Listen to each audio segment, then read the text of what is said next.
Hey guys, thank you for joining us. We're going to go ahead and get started. Today we're going to talk to you about culture, career, and community, and it's more or less just how our school became a STEM school. It all kind of flows together and all ties into how our school is STEM. My name is Andrea Burnette, and I teach third grade math and social studies at Northview Primary School, and I'm also one of the members of our STEM executive team. And I'm Cassie, Cate. I'm our STEM teacher at our school. So we're just going to kind of dive into our school culture, and we're going to share different ways that we've gotten teacher buy-in over the past few years to get the STEM culture that we have. And we're going to show you some different ways that we have incorporated careers into PBLs and just sharing, bringing guest speakers and that, and then talk about our community. Okay, so our school culture, I don't know, let's go ahead and just get a feel for the room. Raise your hand if you're a classroom teacher. Any classroom teachers? Okay, great. What about admin? Okay, what about instructional coaches? Okay, great. I just wanted to kind of get a feel for the room. But librarians, okay. Yeah, special areas. Okay. So I think we can all say that we know that culture doesn't change overnight, and it is definitely a process, and it's a process that we've experienced. Both Cassie and I, we attended our school as children, and so we know what we went to school as, and then we got hired at the school that we now teach at. And so we've seen the culture, and we've seen the shift in culture at our school.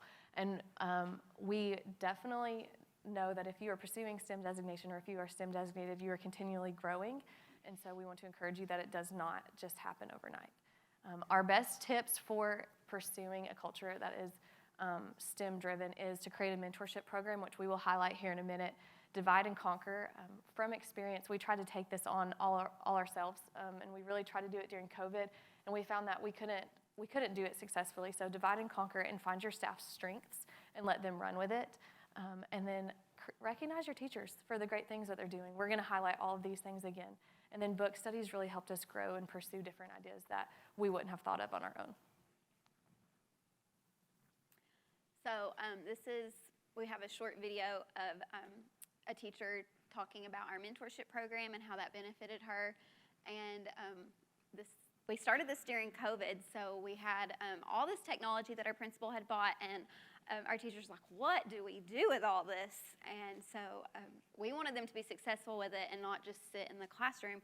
And so Andrea and I started taking our planning time, and we would go into these teachers' classrooms, and we would talk to them and figure out what they were working on, and then we would work with them and help them teach a lesson. And so we would have little small groups going on, and we would use that technology. And then those teachers, they got that confidence that they needed, and they started feeling comfortable with that technology, and now they're running our mentorship program, and they've even extended that to our school next door, and they're working with our 4th, 5th, and 6th grade teachers and showing them how to use the technology.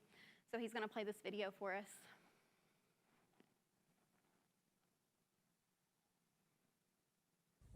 Hi, from Northview Primary STEM School. I'm Barbara Pollard, and I teach 1st grade. I want to talk to you today about our STEM mentoring program. Our STEM mentoring program is a program where STEM team members come to classrooms and assist teachers in building capacity in the area of STEM. They may show us about blue bots, ozobots, or just with any kind of STEM activity. It's a great program. Teachers are really getting into learning a lot more about STEM and helping the students grow.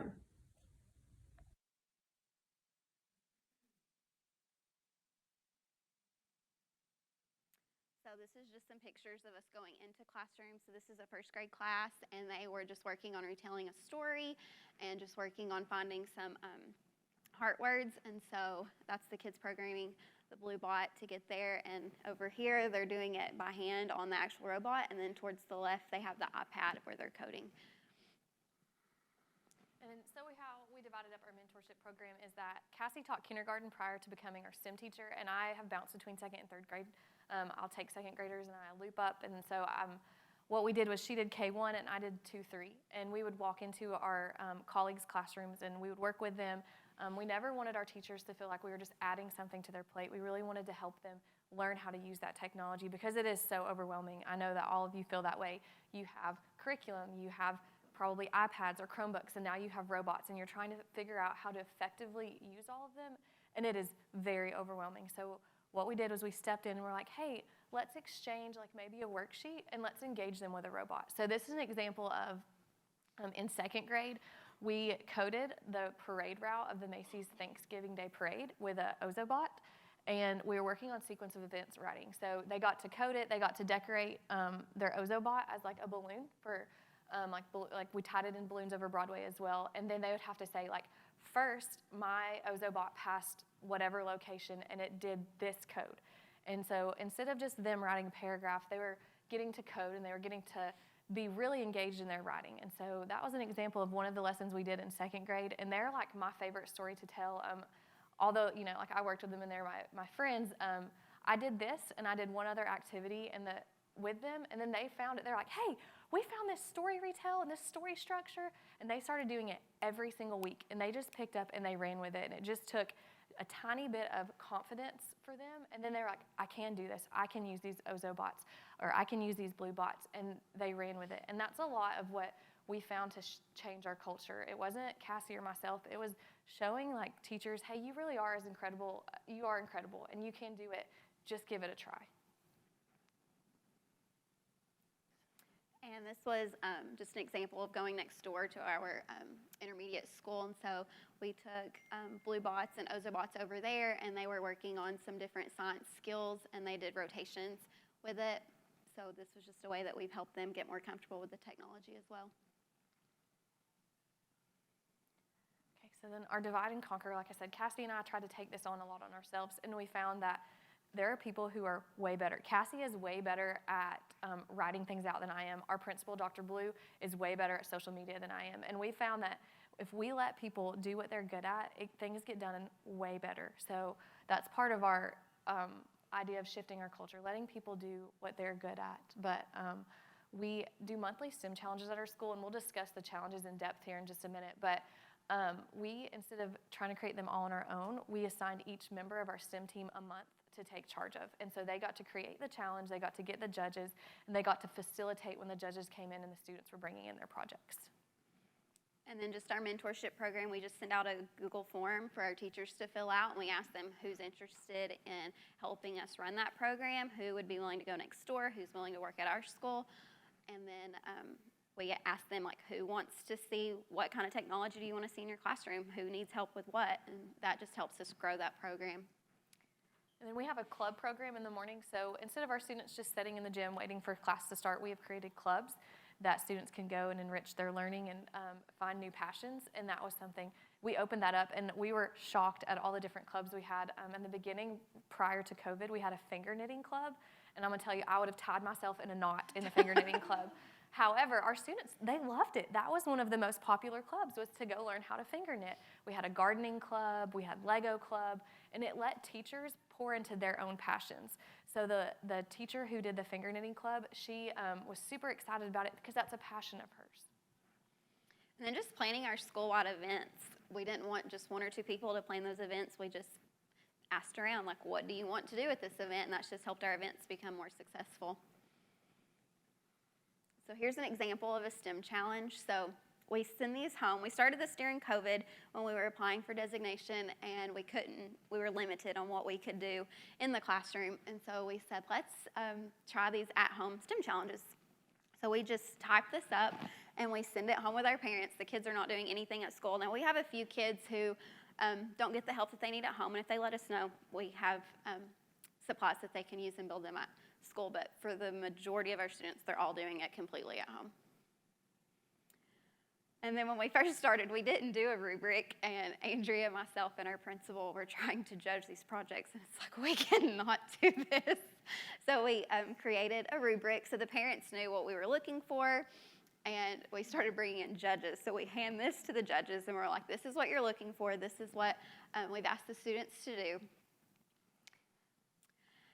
And then we meet once a month with our STEM advisory team, and we had a parent on it at the time, and she's like, these projects are wonderful, but what is my child learning from this? Like, why am I doing this fun art project at home? So then we took it a step further, and we added some standards into it. And this has really shown our growth, like, like I said, this is a process and it does not happen overnight. We've pretty much added a step each year because we've gotten feedback. And so, initially we sent it home and then we were like, we cannot judge them. Like, it ripped my heart apart every single month to try and judge these projects. I can't do it. I'm like, I know that kid and I love them and I just can't. But we got to bring our community in. So this started tying in our community members because we bring in members of the local churches that are involved. Like they serve our teachers lunches and stuff, but now they get to come judge things. We bring in school board representatives, Soaky Mountain, Dollywood, all these local businesses. And so we did that, and then so that was a way we tied in our community, but we also tied in our parents as well. This is like my huge. Usually I get emotional talking about it. How parents became involved, which is our community. They became involved in their child's education through this. So a lot of times, I don't know if you all teach CKLA or what you teach, but our parents feel like they don't have the ability to help their children. And so they just don't. They remove themselves from their child's education. And this was a way that parents got to pour back into their kids' education. And they were like, hey, I can make a Christmas scene with you, or I can make an outfit for trash and fashion with you because that's recycling. I can do those things. And so we started seeing parents become involved again, and it gave them confidence, like, I do have something to pour into my child's education, and I am able to invest in them when it comes to school. And that was huge for me, knowing that parents feel confident that they can pour into their kid. And then on the flip side of that, I know you all have been out to eat and you see kids are just watching screens, but when we see these projects, to me, I'm like, a family has sat down at a table and they have done this. They have worked together and they have spent time with aunt, uncle, mom, dad, brother, sister. They have spent time doing this. And then part of that we went ahead and added on was they had to draw their plan. So that's really neat to see because a lot of times we get the student drawing and then we get the parent, for like our kindergartners, they'll write it out for us. So really seeing our community come together through these projects specifically has shifted our culture. We've tied in community partners, but we've also tied in families and let families know you are valuable in your child's education. So here is a video of our Christmas light show that we do. So you'll see projects. It's a really, really fast video, but projects that our students did at home, and then on our playground, our teachers created a scene that lights up.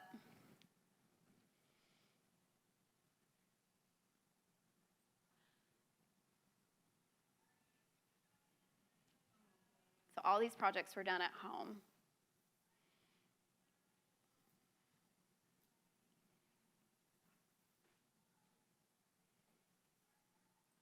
And then in the back of the school, each grade level took a part of a scene that they had to come work as a grade level to create. So we did the student part, and then we did the grade level part at the back of our school, and we've continued to add on to it each and every year.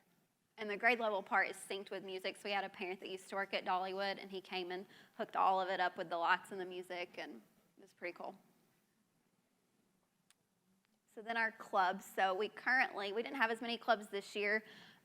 We're planning to revamp next year, but we have a Lego club for K1 and then 2-3, and then we have our State Design Challenge team. We had Singing Cougars, and then a Kindness Club. Oh, sorry, I can go back. And we will say clubs took a hit with COVID. That was really hard for us to come back from because COVID hit, and then the next year we just couldn't. Like, that wasn't something that our district was allowed to do. But when we had them prior to COVID, it was so neat to see teachers get to pour into their passions. And so I would encourage you, if you're wanting to begin to shift your culture at your school or get teachers involved, let them do a club if they're willing to do a club. And we just do these before school. So like when our kids are there during bus duty in the morning, instead of them just sitting in the gym or the library, wherever you have them, they're in a classroom and they're getting to burn off some of that morning energy. So this is just how we spotlight some of our teachers. So we just ask our teachers and staff, if you see something that's going on in the classroom that you think that should be shared with our staff, just let us know.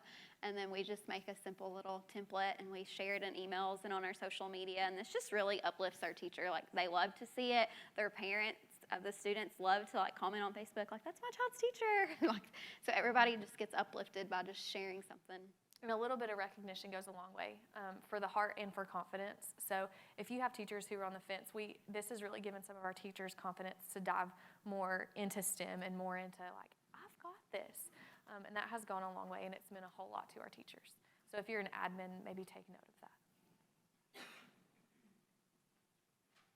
So we've done book studies the last 2 summers, and the first year we did it, we did the STEAM Makers, and we just did it with our school, and it was just to build up some STEM learning within our teachers and get them collaborating with each other. And then last year we teamed up with 2 schools in our community, and we did daily STEM. And this we have the teachers, we have them read the book over the summer, and then in July we come in and we meet, and they work together, collaborating over the summer, creating a presentation, and then they just present that presentation when we meet. And it's just a great way to just collaborate, get new ideas, and start a new school year. And I know at the beginning I said this is going to give you ideas that you wouldn't normally think of. So we are, in the last 2 years, our school has been space themed, and our idea came from one of these books. Our principal was at the beach reading this book, and he was reading about a space station, and he was like, that would be so cool. But then he let the idea go to rest, and then we had someone coming in to put some vinyl on our windows, and they were talking back and forth. He's like, oh, I make this stuff for WonderWorks, and our principal blew him off. He's like, yeah. And then come to find out, like, he actually creates everything for WonderWorks, like the push buttons, the triggers, all of that.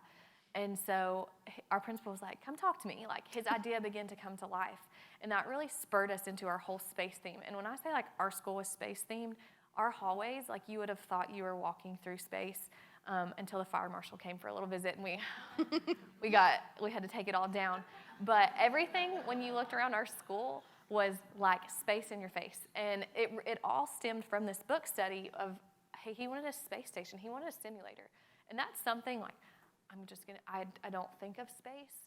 I would have never thought of that, and I can guarantee you Cassie wouldn't have either. And so these books, they stepped us out of our comfort zone and opened us up to something incredible. So careers, this is like been our main goal this year, was to focus in on careers. So we have done this through our PBLs that we do throughout the year. We do at least 4 school-wide ones, but then our teachers are doing them constantly in their classrooms. And then in our STEM room, we focus on our career each 6 weeks, and that's kind of tied with what they're doing in their classroom within CQLA, the reading curriculum.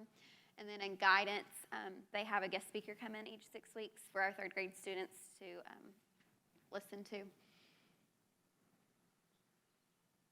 So this was one of our PBLs that we did this year school-wide. So we went to our principal, and we're like, we're going to close the entire school down, and nothing is going to be normal for the day, and we're going to mix grade levels up, and they're going to have to go work. Like, we had kindergartners working with 3rd graders and 1st graders working with 2nd graders, and nobody was in the right spot. They didn't have the same lunch time. They didn't have the same special time. The whole day was just pure chaotic. But the results from it were amazing. The kids loved it. They got to create a food truck out of boxes, and they created menus and commercials, and he's going to pull up a commercial that a set of kids made. But this day was chaotic, but it was great. It was chaotic, but it was worth it, because kids got to learn, like, they see food trucks. If they go to the park, they might even eat at a food truck. So they had the chance to experience what it would be like to be a food truck owner. And then we also had food trucks come to our school that day, and they bought food off of the food trucks. So it really exposed them to that whole career of, I own a business, I'm an entrepreneur, and seeing it in action. It all took place that day. And we worked with Soaky Mountain, which is right down the road from us, and they had made a video of a food truck, and they zoomed through the whole thing and told the kids, this is how we prepare the food, and this is where we cook it. And so they had a background knowledge of it from working and watching them. Come to the best food truck. Ven a mejor casa de comida and come eat some donuts. y ven a comer donas. We've got glazed donuts Tenemos donas glaseadas and chocolate donuts y donas de chocolate and custom flavors. y un poco más de sabores. Only $5.99 each. Solo $5.99 cada una. Plus, kids eat free. Más, los niños comen gratis.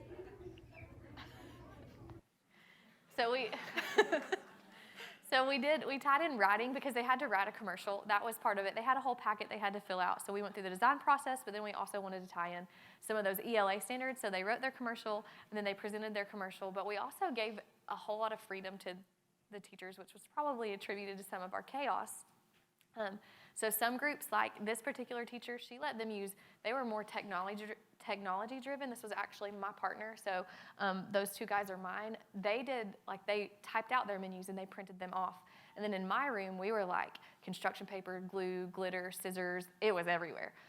And then one group, they built a life-size food truck, and they cooked little pies, and they served pies out of their food truck. Yeah. So we, in that moment, like, we exposed them to careers, but then we also let our teachers have that freedom too, which has been huge. Like, we don't want our teachers to feel like they're boxed in, because nothing about STEM should ever be boxed in. So we gave them that freedom to interpret the activity as they wanted. So just, we partnered with Smoky Mountain, like I had said. The students were exposed to the food industry, and then they got to work. Our broadcasting club made all the announcements for us and helped us advertise what we were getting ready to do. So it was just a great experience for all of our kids. I'll talk about this one. And then we do another PBL every year, and this year we did Cougar Crops. And so this one is more about the agriculture career, but we also tied into business as well. And what we do is we plant crops and then we sell them. And it's a fundraiser, so it's really like triple fold here. We expose students to careers, but they're learning, and then we also use this as a fundraiser. So we send this slip home to parents, and they get to buy whatever vegetables they want. We also did flowers this year, so we did vegetables and flowers. We've grown it a little bit. And then we have our students sell them as well. So what we don't get sold on a pre-order, we set up like a produce stand. And like my third graders help the kindergartners go out, and the kindergartners count out the plants, and then the third graders count out the money.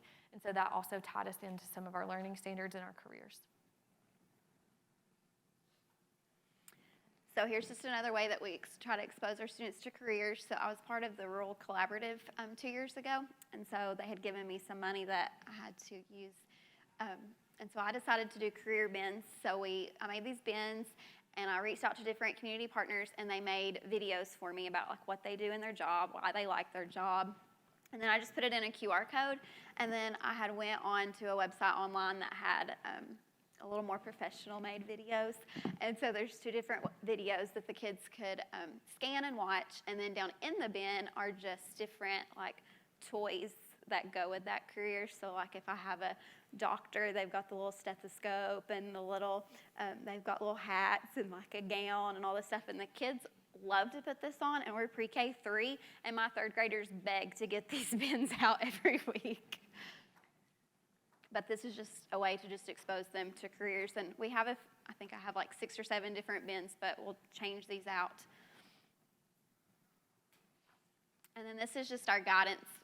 She's brought in different speakers. So she had a doctor come in, and then our American Eagle Foundation came in and talked to them about how they take care of the birds. And we've had a finance person, the bank came, and then we had an astronomer come, and we've had an engineer come. So just exposing these students to all different career types.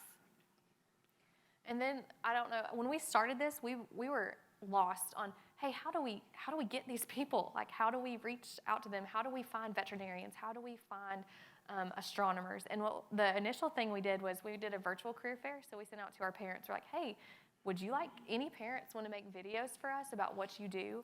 And that's how we made our initial connection. So if you're kind of lost in the world of, well, how do I find someone like that?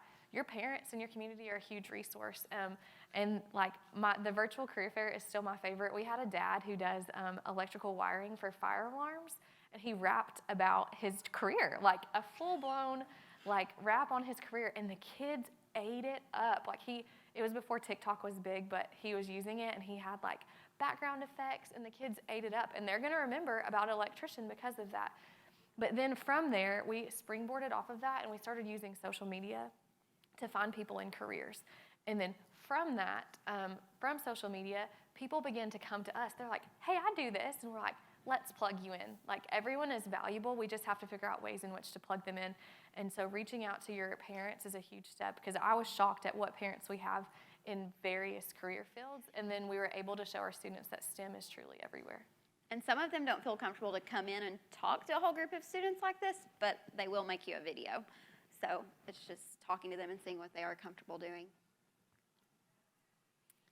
So here's some data from our monthly STEM challenges that we have done. So this was last year's data, and it just shows our judges and who we've brought in to help judge everything and work with us.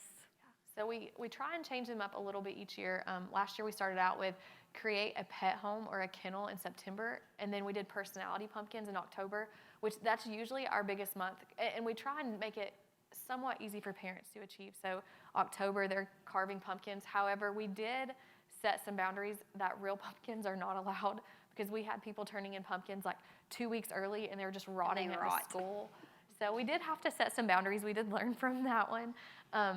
Which the personality pumpkins, that's when I told you my heart got ripped out. We had luckily not us judging, but these judges were looking over pumpkins, and there was one and it had a red feather boa on the top, and then it had 2 boxes on the side. And they were like, what in the world?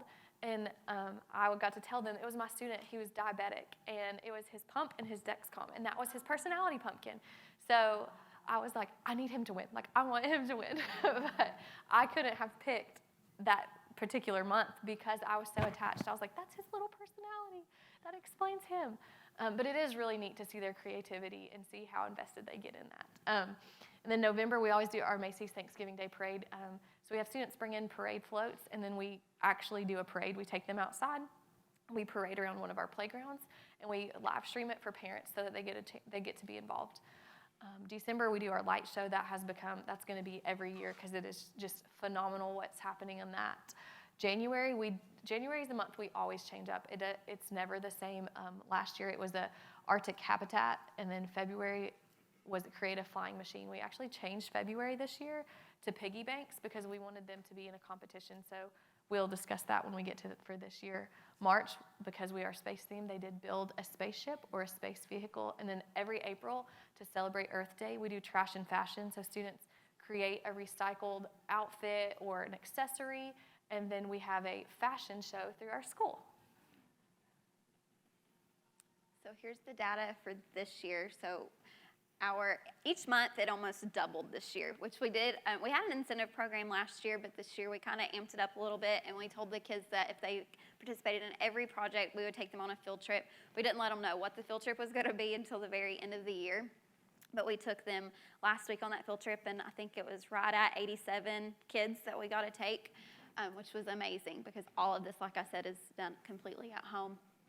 But we did a roller coaster in September this year, and so we partnered with Dollywood. So Dollywood came in and judged that one. And then October, November, December were all the same. And then in January, they created superhero masks, which were really cool.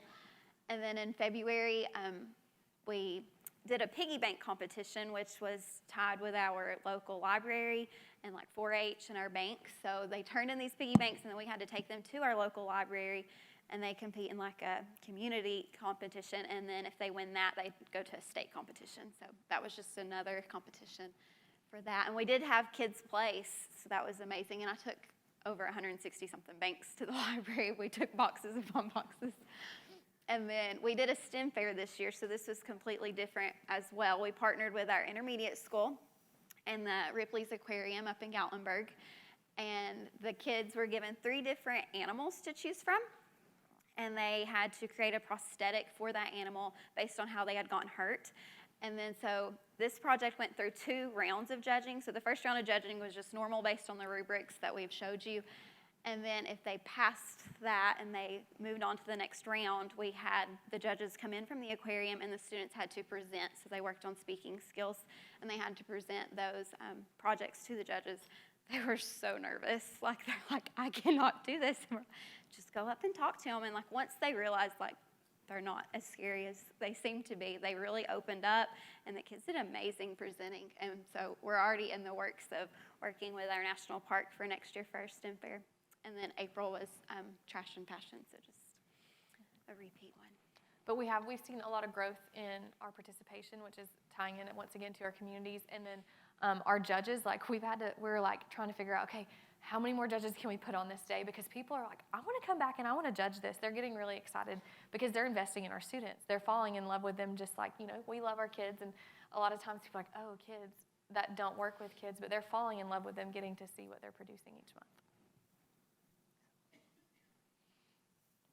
So here's just some different school-wide PBLs that we have done over the last few years, which we have been spaced themed at our school, so all of these PBLs are kind of on that space path, but we are changing our theme next year, so these will change out. But in kindergarten, we did careers in space in the fall, and then in the spring, we kind of focused in on the seasons. And first grade did hydroponics in space, and then moon phases.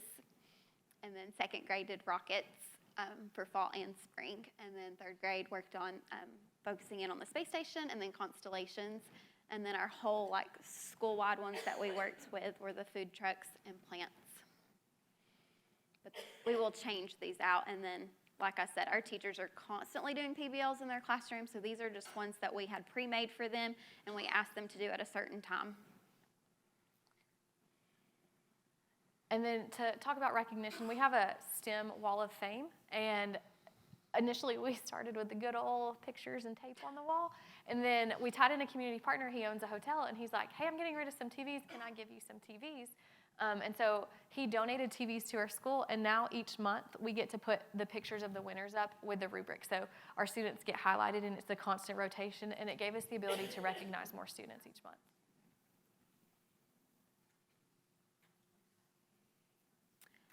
So then we had a STEM night in October this year, which is part of the Tennessee STEAM Festival.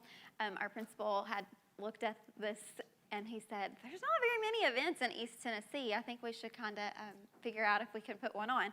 So we did, and we worked with 3 different schools in our community, and we had different learning booths, and we brought in multiple partners that came in and put on booths for us. We had to touch the truck, and the kids had a great time. We made this volunteer, this teachers did not have to do this. We let them volunteer to do this, but we did work with 3 other schools, so we had plenty of booths, and then just asking these community partners, they came in and they brought in booths themselves. So, and our most popular attraction there was Touch the Truck.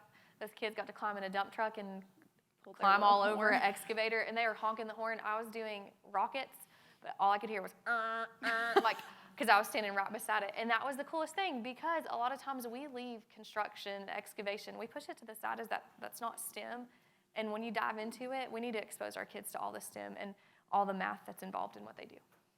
I think we had almost 400 families for this. And these are just some pictures from it. So we had even invited just our local college out, and they had brought the Oculus stuff that you see, and we had a beekeeper, and the National Park came and brought pelts for the students to touch and figure out what animal it went to.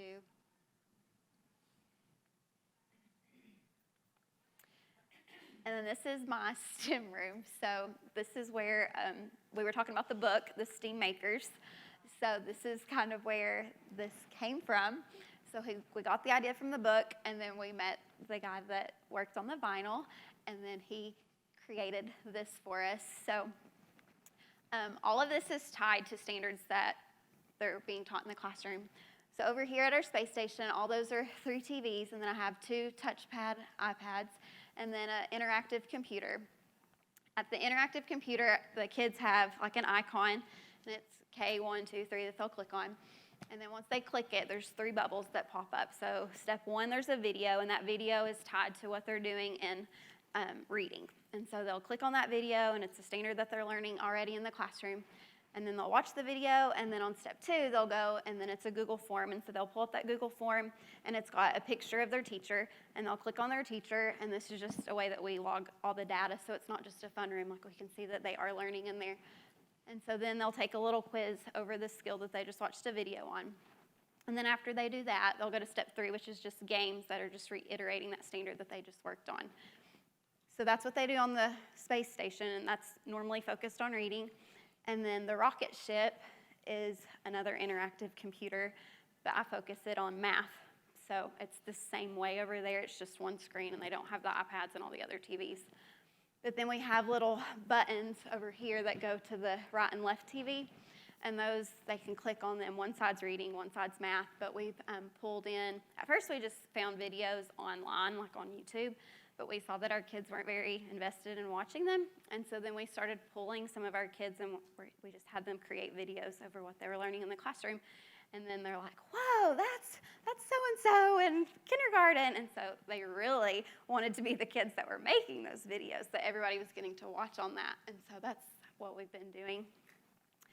I don't think there is a video, but like this rocket ship, there's a button and it counts down and it blasts off, and it's pretty fun.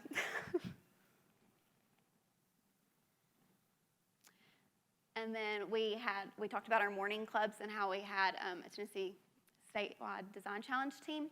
And so we took these kids one day after school, we took them on a field trip to the dam, and so these are just some pictures of them learning about the dam and how it operates and the history of it, and that was how we kind of launched them to work on their project.